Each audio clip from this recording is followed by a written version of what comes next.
Nuestra conducta inconsciente y depredadora necesita una lección. Al final del ciclo, cada hombre será su propio juez. Cuando el hombre entre a la sala de los espejos para examinar todo lo que hizo en la vida, será clasificado por las cualidades que se han desarrollado en la vida, su manera de actuar día tras día, su comportamiento con los demás y su respeto por el planeta. Todo estará ubicado de acuerdo a los que están. Aquellos que conserven la armonía entenderán lo que sucede como un proceso de evolución en el universo. Sin embargo, habrá otros por temor a la ambición y la frustración. Culparán a los demás o a Dios por lo que va a suceder. Se habrá generado muerte y sufrimiento, destrucción que dará lugar a circunstancias de solidaridad y respeto con los demás, la unidad con el planeta y los cosmos. El día de hoy, en el deseo de avanzar hacia el despertar por una vida armoniosa con el medio ambiente, tendremos un diálogo con nuestro invitado especial, el filósofo catedrático Federico Pons. Federico es un filósofo, escritor catedrático, reconocido columnista y asesor de economía solidaria. Ha elaborado proyectos sociales y coadyuvado al fortalecimiento institucional. Actualmente es comisario del consorcio chiclero SCDRL y participa en el desarrollo de políticas públicas, desarrollo municipal y proyectos sociales a través de la elaboración, monitoreo, seguimiento y evaluación. Además, funge en el fortalecimiento de políticas institucionales para organizaciones de la sociedad civil. Buenas tardes y bienvenidos nuevamente a nuestro simposio virtual. Ahora cedemos el uso de la voz a nuestro invitado especial, el filósofo catedrático Federico Pons. En el día de hoy nos hablará sobre un tema importante, el medio ambiente como esencial fuente de vida y su necesaria conservación. Por lo que ahora los dejo con Federico y Ramón para dar inicio a este ejercicio de comunicación y diálogo en el siguiente video. Muy buenas tardes a todos y bienvenidos sean.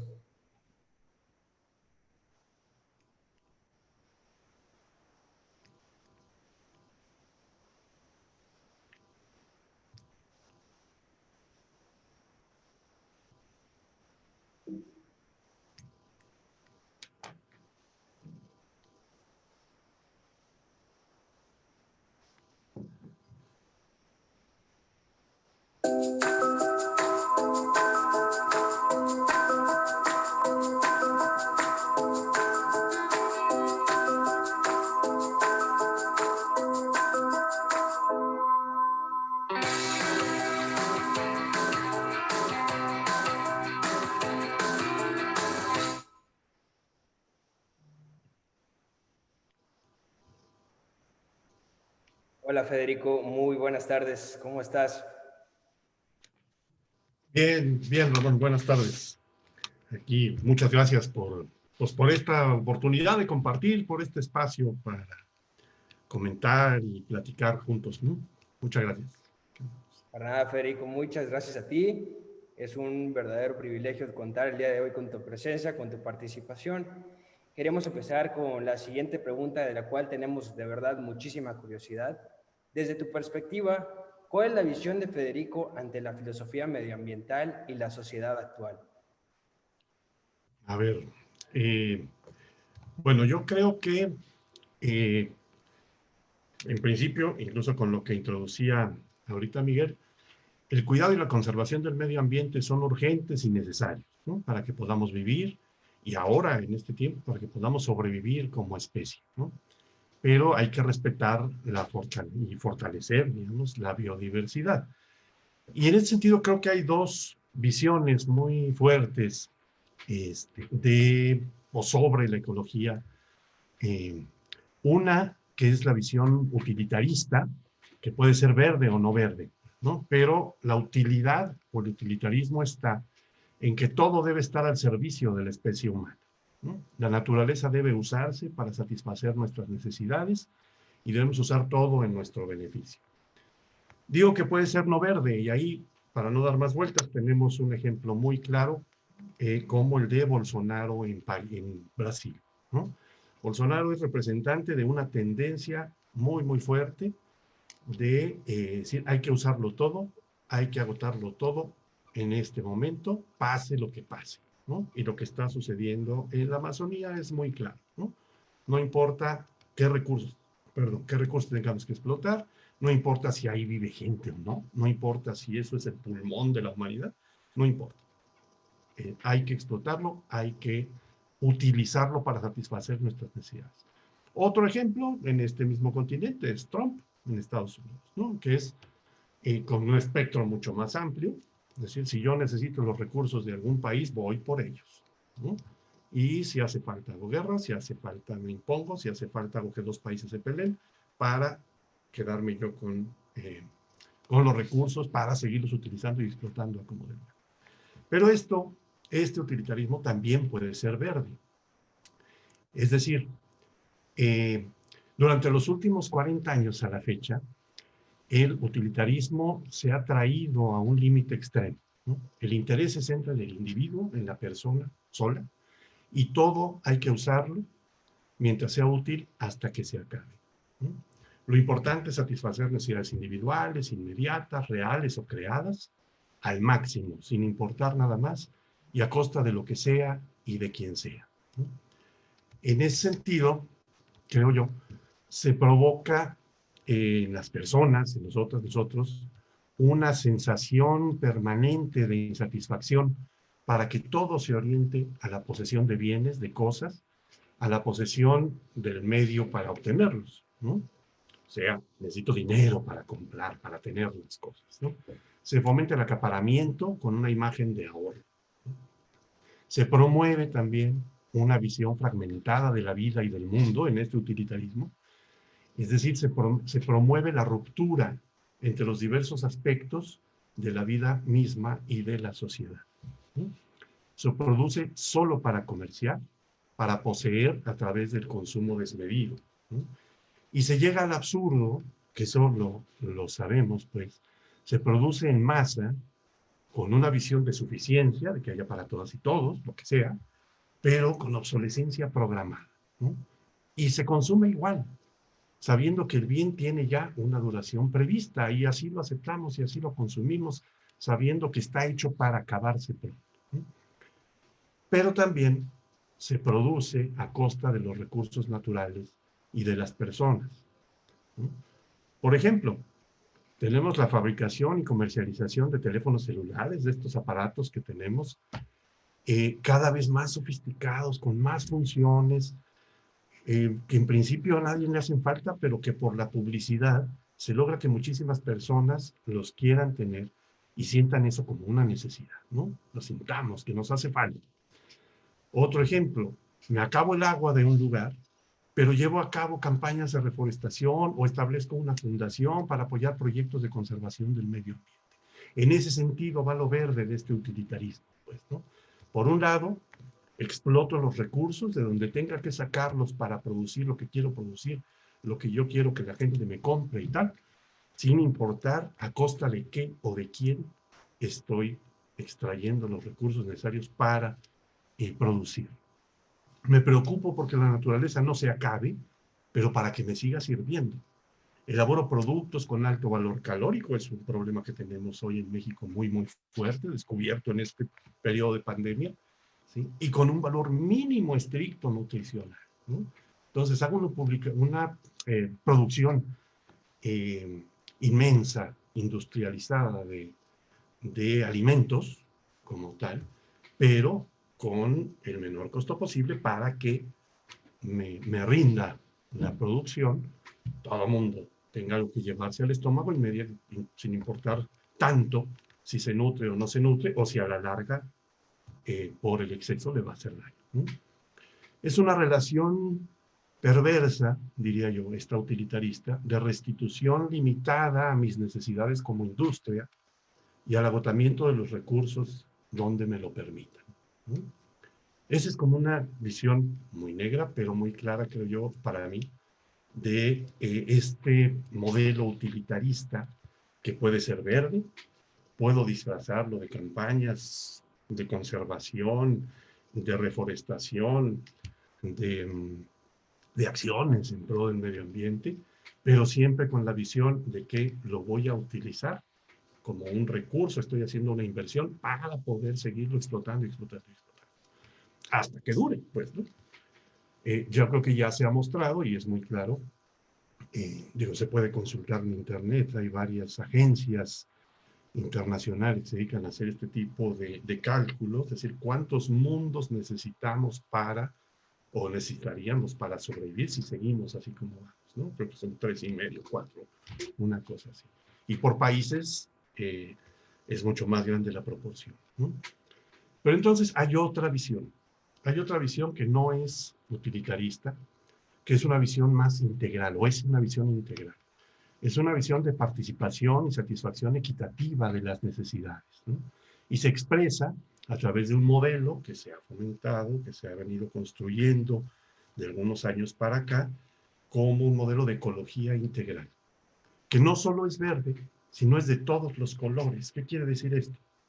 Que una visión ecológica integral, o es esta una visión ecológica integral, que asume responsablemente que la vida no es fragmentada.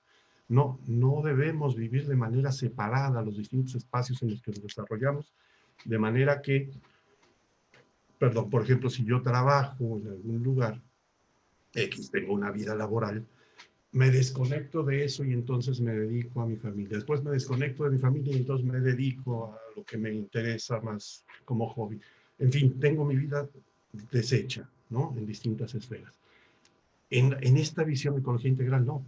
Se trata, pues, de asumir responsablemente que la vida no es fragmentada, que lo que pase en el ámbito económico tiene que ver con lo social, con lo cultural, con lo ambiental, todo armonizado por la búsqueda del bien común. Como especie humana, somos parte integrada de la naturaleza. Entre todos los seres que la formamos, nos ayudamos a vivir, pues.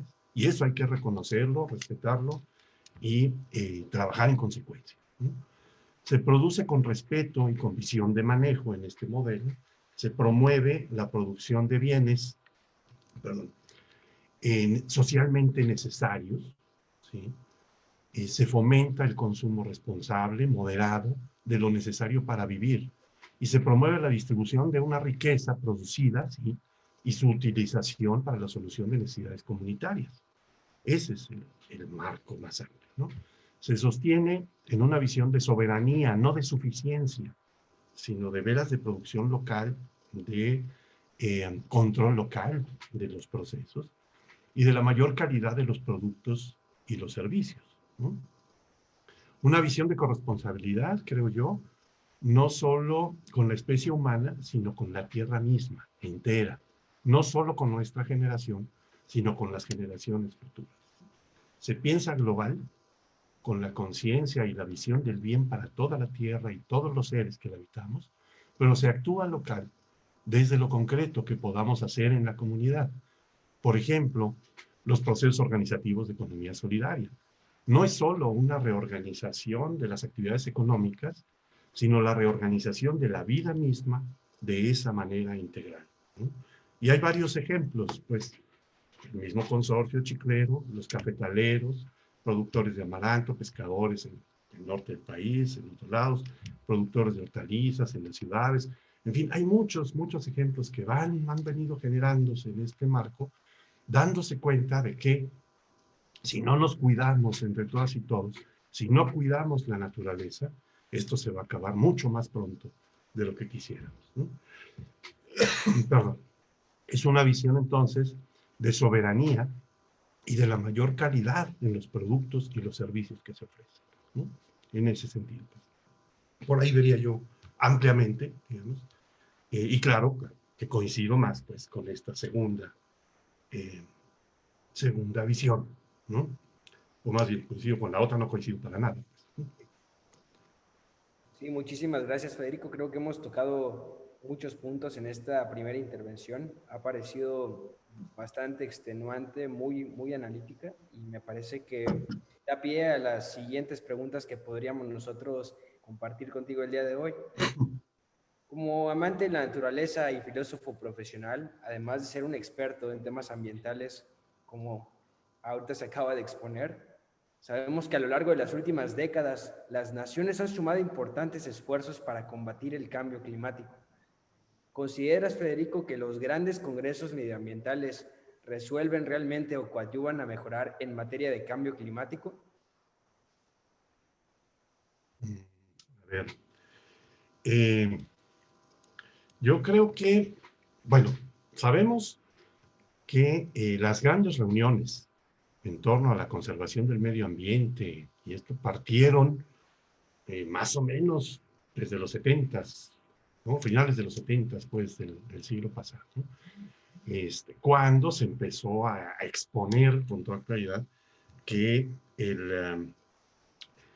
la contaminación, la degradación del medio ambiente provocaba efectos sobre la salud de las personas. En Estados Unidos empezó a mover un grupo de gente, científicos en este sentido, y empezó a moverse por ahí. A partir de entonces se han realizado cumbres, congresos, reuniones de comisiones, plenarias de los organismos multilaterales, y se suma en este periodo, en este proceso, el combate al cambio climático, y también se han desarrollado reuniones y cosas, ¿no?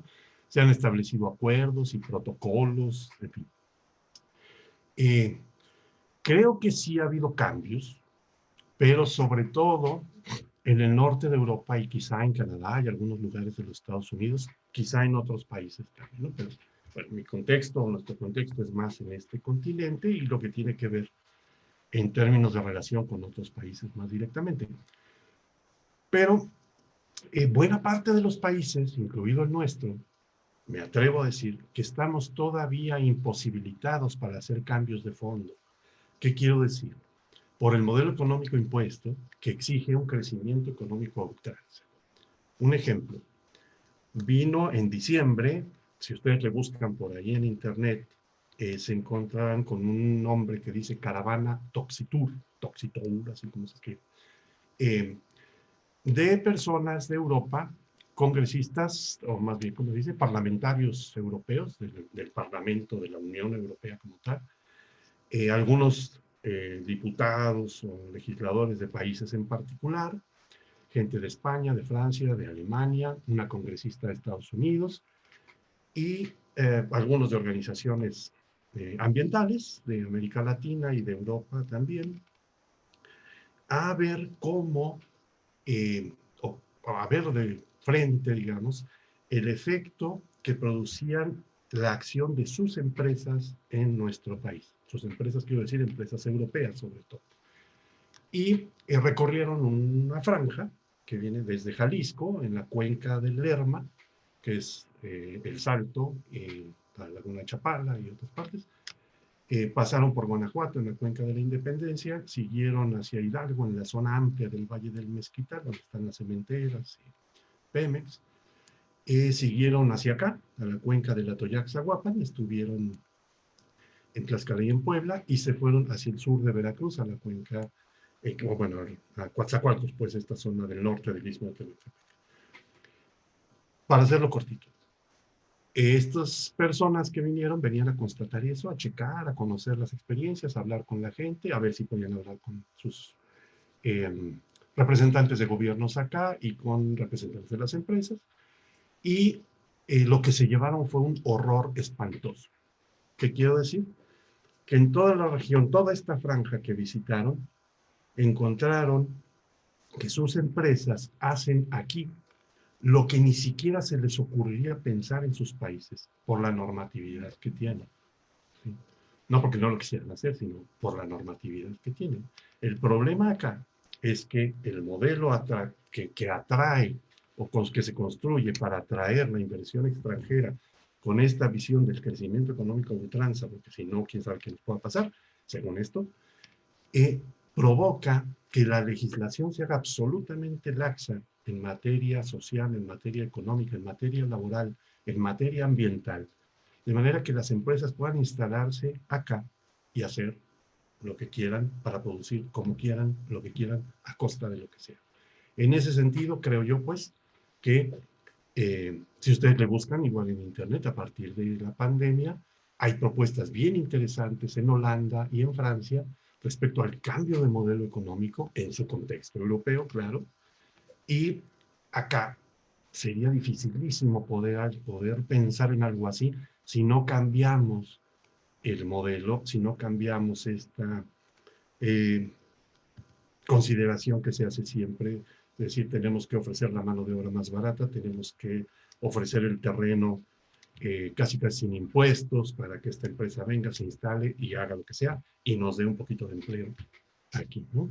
Entonces, en ese sentido, considero que estas reuniones grandototas sí ofrecen espacios de discusión, pero el modelo económico pesa tanto, es el que controla realmente las decisiones, de manera que en estos países como el nuestro estamos amarrados a sus condiciones y no podríamos, si no cambian, establecer de veras cambios de fondo, ¿no?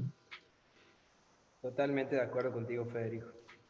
Conocemos también la situación del río Atoyac, un infierno ambiental que mata a habitantes en Tlaxcala y Puebla, debido a las grandes cantidades de metales pesados que se arrojan en los ríos, en el río Atoyac. A raíz de esta defunción de una de las habitantes, se pidió la intervención por parte de la Comisión Nacional de Derechos Humanos y la Secretaría de Medio Ambiente y Recursos Naturales para garantizar el derecho a un medio ambiente sano.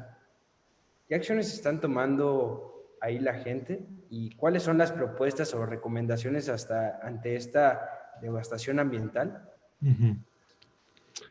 A ver, mira, bueno, esto toca pues donde yo estoy, ¿no? Tal cual, y lo que hemos venido trabajando en todo este tiempo. Un poquitito de contexto nada más. Cuando hablamos acá del río Atoyac, que es el río Atoyac de la cuenca Atoyac-Zaguapan, perdón, que es justo, abarca prácticamente el estado completo de Tlaxcala y parte del estado de Puebla, hacia Valsequillo, digamos, la zona urbana de Puebla hacia Valsequillo. Estamos hablando de 3 millones de habitantes afectados por esta situación. Y viene este proceso de afectación de más o menos de los años 60 del siglo pasado, pues, cuando se empiezan a instalar acá las industrias. Primero Pemex, un complejo petroquímico grande, y luego la Volkswagen, que es muy famosa en México desde entonces, porque viene a instalarse acá pues a producir, ¿no? Y luego se empiezan a abrir corredores industriales con filiales de ambas empresas, proveedoras, en fin, más empresas textiles, que ya era una tradición acá, algunas empresas químicas, farmacéuticas, etc. Entonces se convierte esto en una cuenca industrial también. En este espacio pequeñito, Tlaxcala, ustedes saben, es el estado más pequeño de la República, solo después del Distrito Federal. Y esta zona de Puebla. En este espacio hay 20,000 unidades económicas, industriales de todos tamaños, que producen aquí adentro, ¿no? Entonces, esto provoca, claro, un proceso de devastación ambiental, como dices, ¿no? Pero no solo es eso. En este sentido integral, el devastar el ambiente trae consigo una devastación socioambiental impresionante. Entonces, hay afectaciones a la economía, a la cultura, a la organización de las personas y a la salud, sobre todo, ¿no? ¿De qué te hablo así? En términos muy, muy generales. Es decir,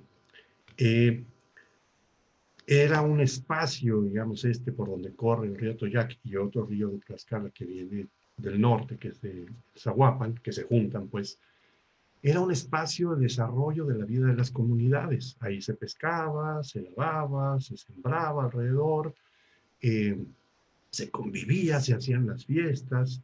Es una región muy, muy tradicional en asunto de expresiones culturales. Entonces, todo eso se hacía alrededor de los humedales, del río, de la vida misma, pues ahí estaba todo. Conforme se empieza a afectar esto, la estructura comunitaria empieza a modificarse, pues se tienen que adaptar indudablemente, pero se va perdiendo todo este derecho a la vida. Y no solo eso, sino que si revisamos la estadística, que es lo hemos hecho, pues del 2002 al 2016, bueno, perdón, primero, antes de eso, aquí es muy claro, por todo el proceso que se ha venido haciendo, digamos, frente a esto, se presentó, sí, la queja ante la Comisión Nacional de Derechos Humanos, pero previo un periodo largo de investigación académica, técnica, científica, sobre lo que estaba pasando en el río o en los ríos y en los terrenos alrededor, procesos varios de denuncia de la situación, y, por último, esta queja ante la Comisión de Derechos Humanos.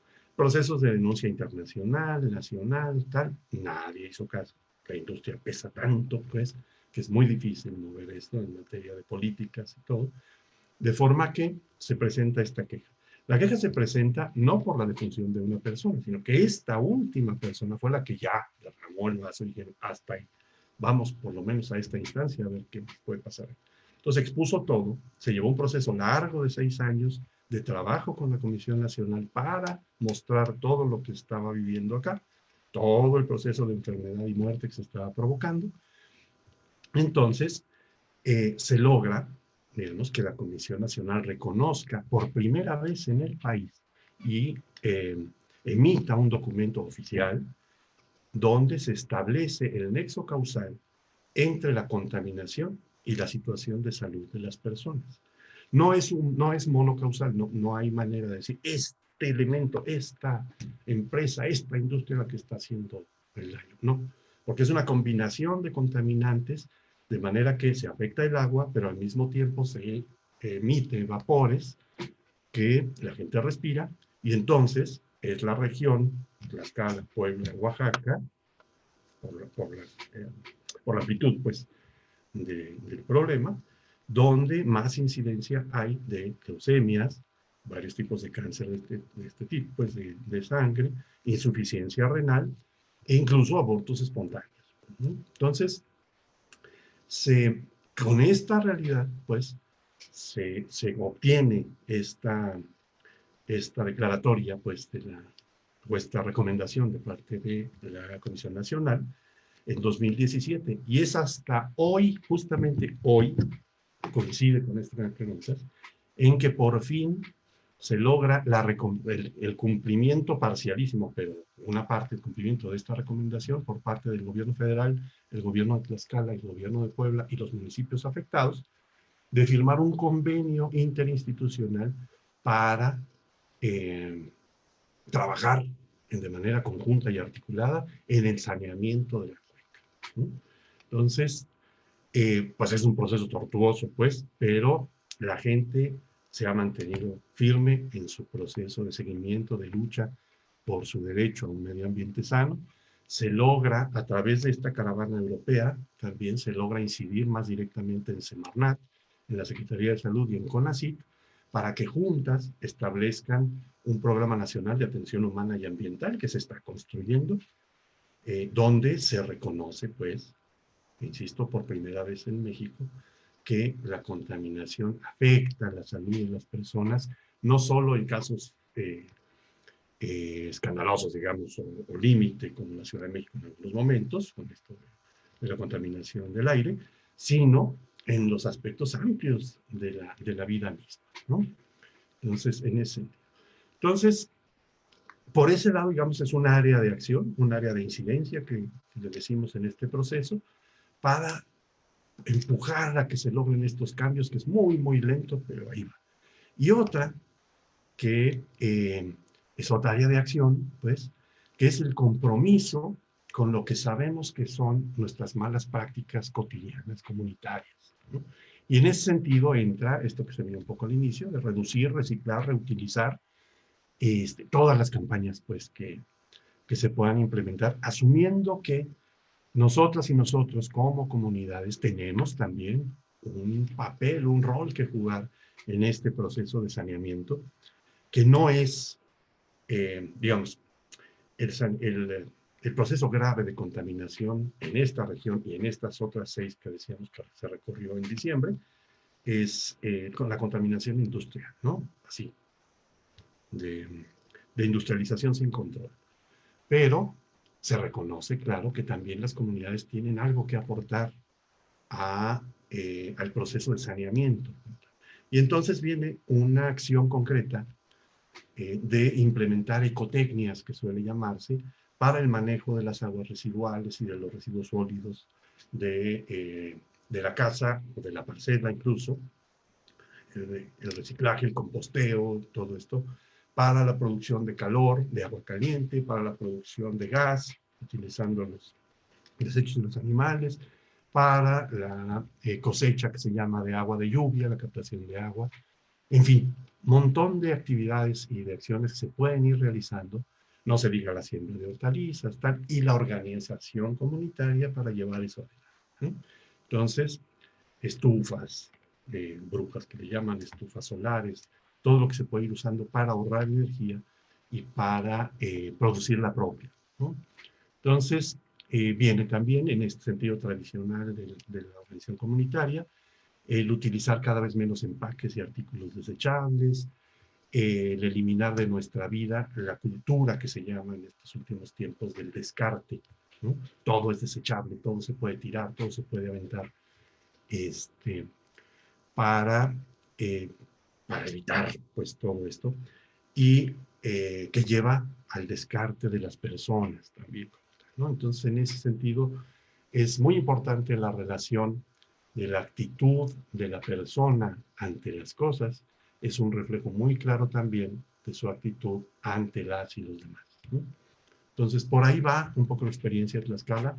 En este sentido, va de la mano, digamos, el proceso de incidencia del proceso de acción comunitaria, tratando de actuar de una manera corresponsable, ¿no? Que es como grave e importante, creo. Muchas gracias, Federico. Totalmente de acuerdo contigo. Hemos tocado muchos temas que son muy interesantes.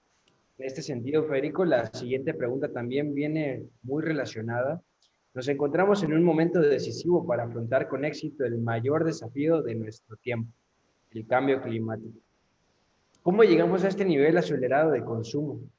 ¿Consideras que la globalización y el capitalismo han incidido de manera negativa en nuestro planeta? ¿Cuál es tu visión al respecto sobre este tema? A ver, eh, bueno, el capitalismo, para el capitalismo, yo creo que es claro, no es nada extraño, todo es una mercancía, ¿no? Entonces, se trata de producir para que sea consumido, pues, y se consume también la fuerza de trabajo de las personas, ¿no? La fuerza de trabajo de las personas es una mercancía en el sistema capitalista, ¿no? Entonces, puedes tú tener determinada preparación, en fin, tener un tipo de trabajo u otro, pero al fin y al cabo lo que estás vendiendo por un salario, por lo que sea, como se compense, es tu fuerza de trabajo, ¿no? Entonces es una mercancía. Incluso, bueno, ustedes lo habrán estudiado en algún momento, pues se crea la división esta entre trabajo simple, trabajo complejo. Hay muchas justificaciones pues de esto, pero al fin y al cabo, hagas lo que hagas, si no eres dueño, lo que estás vendiendo es tu fuerza de trabajo y pues en últimas te estás vendiendo tú como mercancía también. Pero, bueno, en este sentido, también es claro, el capital se coloca por encima de todo, ¿no? Lo que hay que defender es la empresa, con más o con menos visión de responsabilidad social, que suele llamarse, cosas de estas, pero lo que se defiende es la empresa. Entonces, se coloca el capital por encima de las personas, ¿no?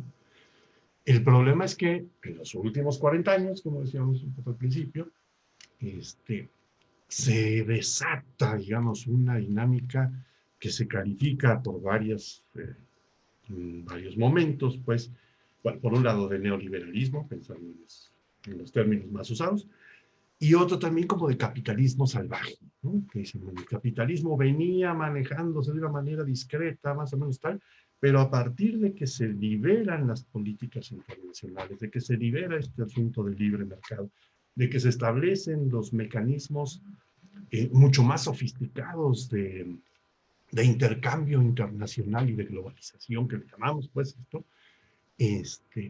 se provoca también un consumo salvaje, ¿no? Porque es necesario para mantener ese capitalismo salvaje.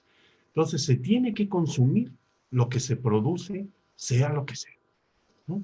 Se tiene que producir lo que sea para que se consuma y nos dé dinero. Y se tiene que producir como salga más barato a costa de lo que sea y de quien sea, ¿no?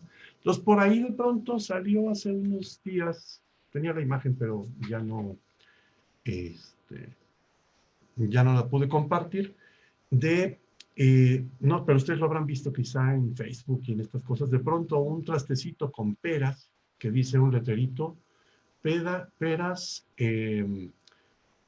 como cultivadas en Argentina, empacadas en Tailandia y vendidas en los Estados Unidos, ¿no?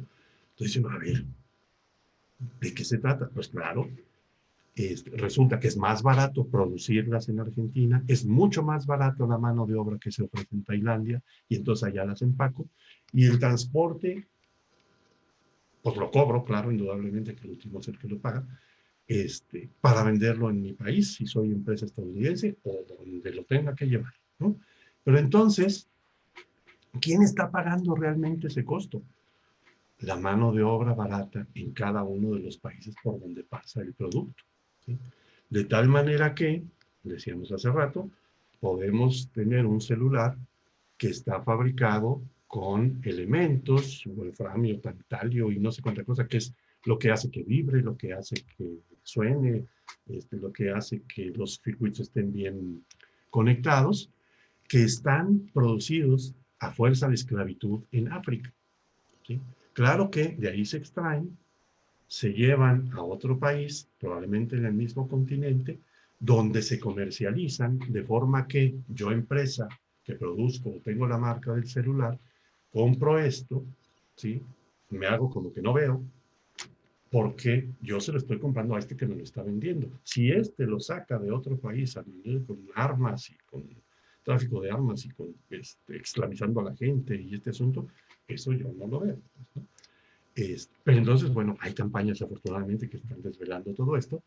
Y ustedes habrán oído igual del escándalo de la ropa deportiva de pronto, que se produce en condiciones también de esclavitud infantil, en fin, este tipo de cosas que son parte de ese capitalismo salvaje que provoca ese consumo salvaje, que requiere que yo tenga eso, porque si no me muero de infelicidad, y entonces me haga yo como que no sé y como que no veo cuáles son las condiciones de producción, ¿no? Entonces, en ese sentido, creo que hay que tener mucho cuidado. Yo creo que, pues así como, como, eh, como globalización en ese sentido, sí se ha causado mucho daño. Se pierde la soberanía de los lugares, de los países, en aras de la suficiencia, ¿no? Por ahí. Muchas gracias, Federico. Claro que sí. Tenemos por acá saludos para Fidel Rosado, socio de República Verde, también para Julio Molina Fonseca. Un saludo también de parte de todo el equipo de República Verde. Y tenemos acá una pregunta, Federico, de parte del público que te queremos hacer. Uh-huh. ¿Qué pasaría si cortamos todas las plantas de nuestro planeta Tierra? En torno al tema de que la conservación es importante, desde tu punto de vista, Federico, si no hubiera más plantas en nuestro mundo, ¿qué pasaría? De veras preguntan eso. Pues se muere uno, pues ¿qué va a pasar? Totalmente. Perdón, a ver, es más complejo que eso. Indudablemente, pues, eh, tenemos que ser muy claros, digamos, algo que se dijo con base en la experiencia al principio de esta pandemia, que igual se está estudiando y se le darán todas las vueltas necesarias. Es decir, a ver, parece ser, o por lo menos en principio así se manejó, que este virus era una consecuencia de un problema, ¿cómo se llama esto? Sónico, creo que se llama. Sónico de animales, ZOO. En ese sentido de decir que por las afectaciones justamente que se han hecho al medio ambiente donde viven cierto tipo de animales, se pierde el control biológico de una especie sobre otra y entonces empiezan a llegarnos otro tipo de, pues pueden ser virus, pueden ser bacterias, pueden ser cosas que hubieran estado controladas por esas especies que ya desaparecieron, ¿me explico? Entonces, en ese sentido, digo, aquí es muy fácil verlo de pronto en las zonas urbanas, esto, que estamos rodeados, aquí Tlaxcala es una zona más semi-rural todavía, con centros urbanos, claros, pues, pero de pronto, hace un año o dos, hubo como un desarrollo mucho más grande que otras veces de gusanos azotadores, no sé ya cómo les llamarán, de estos gusanos que tienen pelitos que si uno los toca se queman. Sí. ¿No? Que parece ser que justamente por la manera de cultivar, o por los productos que se usan, por cómo se atacan las plagas y estas cosas, se eliminó algún mecanismo de control que había natural sobre estos gusanos. Y entonces de pronto, pues empezaron a comerse las plantas ya de los jardines y de todos lados, porque ya no había el control biológico que tenía, ¿no? Y entonces, en ese sentido, tendremos que hablar no solo de plantas, sino de todo lo que engloba, todo lo que vive en el entorno de esas plantas. Digamos. Si quitamos las plantas, se van a morir los bichos o se van a ir a otro lado los bichos que vivían de esas plantas. Eh, Incluso, si quitamos un tipo de plantas, es claro que nuestras cosechas se van a ver afectadas porque hay plantas que ahuyentan hasta las plagas, pues, ¿no? Entonces, si todo eso se transforma en químicos, que eso es lo que quisieran las empresas que producen los químicos, eh, lo que vamos a acabar haciendo es viviendo en un mundo, si sobrevivimos, pues sería sobrevivir en un mundo artificial, pues, donde ya no habría mayor control y no creo que dure mucho más, ¿no? Esa es justamente la amenaza que tenemos encima por parte de los organismos internacionales que dicen, a ver, si en 30 años no lo componemos, pues esto se nos va a acabar, ¿no? Punto. Entonces, por ahí. ¿No? Súper, muy buena respuesta, la verdad, Federico, eso es importante de considerarse. Finalmente, como última pregunta de nuestro simposio, y es para todos aquellos que participan en este diálogo de ejercicio de comunicación, según datos oficiales de la Organización de Naciones Unidas, si seguimos con los hábitos de consumo y producción de mercaderías en masa para el año 2050, el planeta no será habitable para el ser humano. ¿Qué escenario prevé para el 2050? ¿Qué tierra? ¿Qué humanidad? ¿Cómo visualiza Federico a nuestro planeta en los próximos 30 años? Bueno, te puedo decir cómo lo quiero ver. Lo quiero ver mejor de lo que está ahorita. Es decir, la experiencia que yo he ido teniendo en, pues ya 30 y tantos años, me muestra, pues, o me da esperanza. ¿Qué quiere decir? Que hay esto que comentaba yo hace rato, hay ejemplos claros en esta segunda visión integral de la ecología, como ecología integral, pues integrada, de varios colectivos, parto de este país, pues, que es el que conozco y en el que vivo y el que amo con locura, eh, que, eh, que muestran, pues, que sí se pueden hacer las cosas bien y distintas, ¿no? O de manera distinta.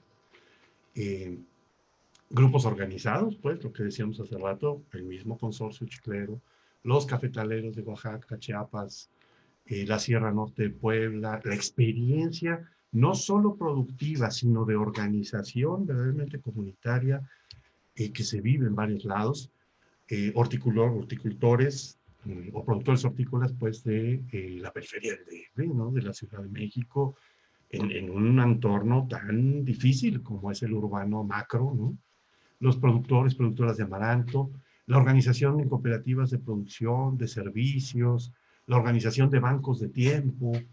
Hay muchas figuras que se han venido creando y moviendo que dan una muestra clara de que hay maneras distintas, pues, de organizarnos y de llevar la vida adelante de una manera mucho más integral, armónica con la naturaleza, como se partía de esto al inicio.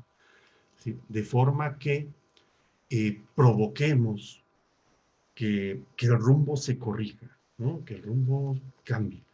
Va a ser muy difícil, los extremos son estos que ponen, pues no, que se han puesto al 2050, son 30 años, pero pareciera que este tiempo de pausa que se ha armado con la pandemia ha movido a mucha gente. No me atrevo a decir que mueva a los grandes capitales, ¿no? Porque si ustedes se fijan, si ven televisión, verán que inmediatamente se reorientan, pues, para aprovechar la coyuntura y seguir vendiendo como han venido vendiendo, ¿no? ¿Qué quiero decir? Que de pronto hay un anuncio de una marca de automóviles, la verdad no me acuerdo cuál, que de pronto dice, en este tiempo en que todo ha cambiado, tú también tienes que cambiar, pero cambiar tu automóvil. ¡Pum! Te ponen uno nuevo, bien bonito, que hace mil cosas, ¿no? Igual hay muchas imágenes que se pueden encontrar de gente que se puso trucha, solemos decir, pues, y a la hora de que empezó a tener que usarse determinadas cosas para cubrirnos la cara, la boca, guantes, tal, de pronto sacan las tiendas de moda con conjuntos armónicos de mascarilla, de guantes, de careta, de todo, para que la gente se vea bonita, pues, ¿no? Entonces, eso es un mercado que se mueve como loco, pues, ¿no? Entonces, ante eso, el reto está en cómo hacemos, de veras, para ir armando, y esa es mi esperanza, digamos, que se va haciendo, que vayamos cayendo en la cuenta, sobre todo a partir de experiencia, o esta experiencia que hemos tenido en estos meses, de darnos cuenta de que hay cosas que sí necesitamos para vivir, pero hay muchísimas otras que no necesitamos para vivir, ¿no? Y entonces, en ese sentido, cambiar nuestras aspiraciones de consumo más por algo que de veras nos permita vivir armónicamente con las y los demás, con la naturaleza, que va integrada, pues, y con base en eso, ir construyendo otra manera de producir, de consumir, de vivir todos juntos, ¿no? Yo espero que nos podamos ver si llego. Para entonces andaré cumpliendo 90 años. Si llego entonces, podamos platicar y decir, mira, qué bueno que fuimos optimistas y tuvimos esperanza. Claro que sí, Federico. Te agradecemos tu participación y queremos Vamos. cerrar con esta siguiente frase. Produce una inmensa tristeza pensar que la naturaleza habla mientras el género humano no la escucha. Hoy con profunda satisfacción hemos tenido al alcance valioso y real contenido de diferentes temas que se han presentado en este espacio, donde la palabra asociada y la experiencia y la acción se han vuelto una guía definitiva para procurar un medio ambiente sano, sostenible y verde. Con certeza, tendremos la posibilidad de realizar en estos tiempos críticos para el ser humano nuevas acciones en beneficio de nuestro entorno natural. En este sentido, damos las gracias a la participación del catedrático y filósofo Federico Pols. Federico, muchas gracias por acompañarnos y esperamos tenerte de vuelta en este espacio para realizar este ejercicio de comunicación y diálogo contigo. Muchísimas gracias y ojalá y esto sirva, pues, ¿no? Pues es la esperanza que uno siempre tiene, ¿no? Asimismo, es para nosotros un honor que nos acompañen y les recordamos que el próximo lunes 5 de octubre tendremos a nuestro siguiente invitado especial, el sociólogo y director ejecutivo de Rainforest Chicxulub, Manuel Aldrete. Recuerden registrarse a través de nuestra página web www.republicaverde.com y seguirnos en todas nuestras redes sociales, donde podrán encontrar toda la información sobre este evento. Muchísimas gracias a todos y que tengan un excelente día. Muchas gracias.